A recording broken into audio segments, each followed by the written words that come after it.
Good morning students.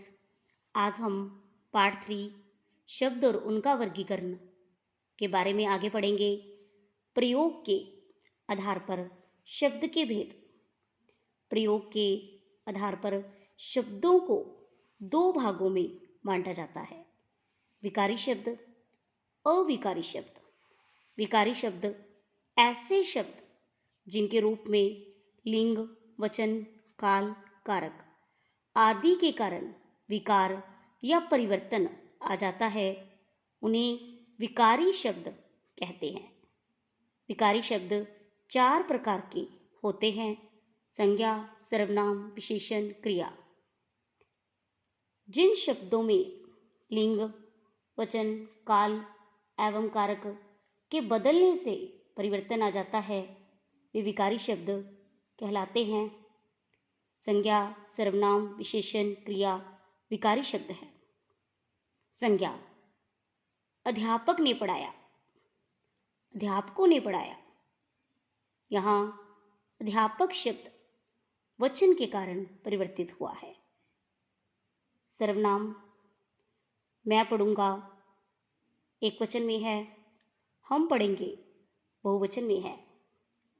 यहाँ वचन के कारण सर्वनाम शब्दों में परिवर्तन हुआ है।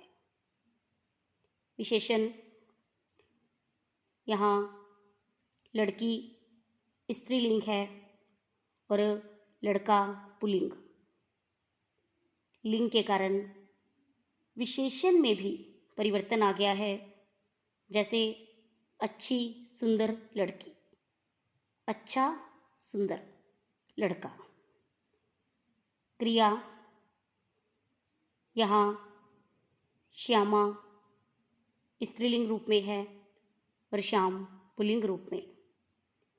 लिंग के बदलने से क्रिया में भी परिवर्तन आ गया है। अविकारी शब्द ऐसे शब्द जिनके रूप में लिंग, वचन, काल, कारक आदि के कारण परिवर्तन नहीं आता, उन्हें अविकारी शब्द कहते हैं। जिन शब्दों का रूप कभी नहीं बदलता, जो सदा एक समान रहते हैं, उन्हें अविकारी शब्द कहते हैं। अविकारी शब्दों को अव्यय भी कहा जाता है। मोहन धीरे धीरे पढ़ता है। यहाँ मोहन शब्द पुल्लिंग रूप में है, उसी के अनुसार पढ़ता है क्रिया का प्रयोग किया गया है। बच्चे धीरे धीरे पढ़ते हैं। इस वाक्य में बच्चे बहुवचन रूप में है और उसी के अनुसार क्रिया पढ़ते हैं का प्रयोग हुआ है। मोहिनी स्त्रीलिंग रूप में, तुम उसको बहुवचन रूप में और उसी के अनुसार क्रिया पढ़ेगी, पढ़ने दो का प्रयोग किया गया है।